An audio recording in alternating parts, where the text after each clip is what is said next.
All right, what's up everybody? So I'm outside the hotel right now. I'm about to make a video. I wanted to get this real quick for you guys though. It's about 6:12 in the morning right now, and this is the most beautiful orange morning sun that I've ever seen. I swear in my life. Oh my gosh.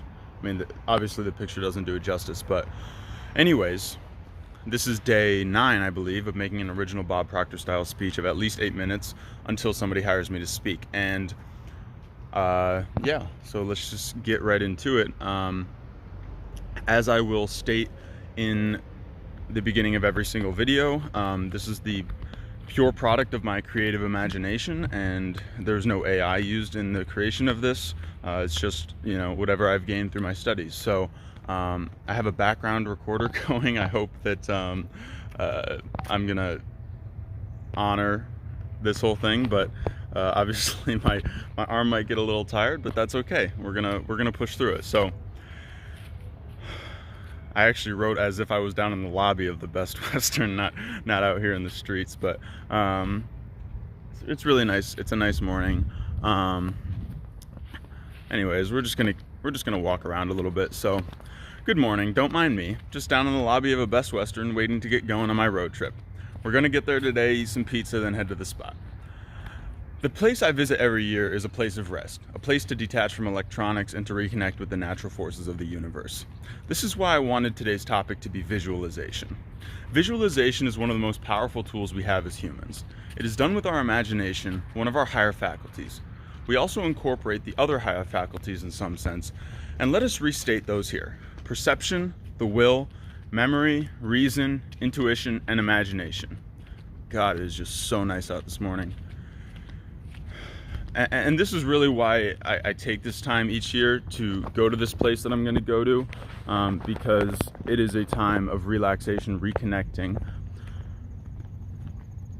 The will is the primary factor, other than imagination here. Imagination is the number one factor when it comes to visualization, but the will also help you increase your visualization. This is in the middle of New York. Just take a real quick look around. Kind of like an industrial place, but it's really nice and open, nice and free. I mean, where I live, many more trees and everything. Obviously the place I'm going is not going to be quite like that, but the will can allow us to stimulate the imagination if we cannot initially find the strength to use it. Visualization is something that most of us do without realizing it, and often towards negative ends. Wow, big flock of birds. Really, the truth is that most often it is used for both positive and negative, depending on our mind state. And most of us humans find ourselves in both good and bad states consistently. When we are in good states, we might positively visualize desired outcomes, and in negative states, we turn those thoughts upon themselves and see failure. Such is the reason why many visualizations don't manifest. We have conflicting visualizations that are keeping us wherever we are. So sure, in the moment, if your visualization is strong enough, theoretically that can manifest very quickly.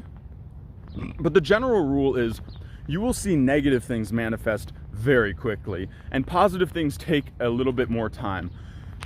The mystical, or more, I guess, or the pop culture way to describe this would be the dark side versus the light side in Star Wars, where the dark side is quicker, easier, more seductive. Light side takes time to connect. And if you really start to study mystical forces as well out in terms of this universe, you realize that most people who encounter these things, I'm not going to claim to have encountered them, they say that the good forces they will interface with you, but they're almost not concerned with what you're doing in a way. Dark forces always want to come in and violate. And so when you're visualizing, you know, the average person, me included in my past, I'm still getting there, I'm not positive all the time, but the average person has negative and positive visualizations. The negative overcome, and it keeps us where we are. However, if we can apply the will and say, no, I'm not going to entertain the negative image, and we switch back to the positive, then we can really start to make big changes happen, and fast. In Think and Grow Rich, the commonly prescribed dose of visualization is 10 minutes daily of building self-confidence and 30 minutes of practicing picturing yourself doing that thing that you want to do. The problem that most of us run into is that when we go to visualize, our minds are so scrambled that we either give up or fail to focus on a specific visualization intensely enough for it to be manifested. This is mostly due to the overstimulation of our minds from technology, toxins, and other negative forces that are more abundant in this world than ever. And I'm no saint either. There are a lot of things I could be doing to improve this faculty, and while I've done a fair bit, I need to do more. Removing electronics an hour before bed, not getting on my phone in the morning, and more. There's a lot of little things. But even within that context, we also have to consider that repetition and persistence will still bring us the progress we desire, albeit slower. The truth is that we were born with these faculties, and the world has made it such that we have a hard time discovering them and utilizing them. And so most people go through life never even being aware of these faculties, even if some of them do unconsciously use them. So to conclude this section, we must consider the ways in which we are blocking our higher faculties from being utilized, and commit to a consistent practice of visualization, regardless of where we find our physical bodies in the present. With that being said, I'm inspired to speak on something else. See, we are all waiting for the perfect moment to start doing what we love. We acquire knowledge, but things aren't quite right. Well, the thing is, they'll never be right. And that's why I made the decision to commit to this. I knew that I was able, I knew I wanted to do it, and while I knew that it wouldn't be perfect, there had been too many times when I said it wouldn't be right and put it off, right? My best example is my own opinion of my ability to communicate with others. I used to say the kind of things to myself, well, I didn't sleep well enough, let's not go to the gym. Well, I ate something off, so I won't work on that or do that. I just don't feel quite right. Well, this is a big one for a lot of people these days. I smoked weed yesterday, or I smoked today even, and therefore I'm tired, foggy, can't communicate well, my creativity is stifled. Once I get sober, I'll go do that, you know? Well, I just don't, and then I guess, here's another one for me. I just get attached, so I can't get into serious romantic relationships. I should just go play the field or something, you know? And then here's a more broad way to state it. Well, I don't have X, so I can't do Y. Well, I don't feel like X, so I can't do Y, all right? That is essentially the formula. The thing is, the only way to learn is to experience. Sure, school and traditional study is great experience, but nothing matches to the real world, to street smarts, as I would call it. I can vouch for this in my book business. It is my honest opinion that I have learned more about business in the 2 years running this business than I did in an entire economics and business administration degree. And not only that, you know, not that I think this means anything, but I graduated magna cum laude from a solid university in Connecticut, and you know, I did really well. You ask any of my professors, I talked, I debated, I wrote papers, I did a really great job in college. But I'm telling you this, real business experience gave me way more knowledge and practical education than school ever could have. Getting out and doing is the ultimate power, and believing that you can. Even deeper than that, visualizing yourself doing it the way you want to do it.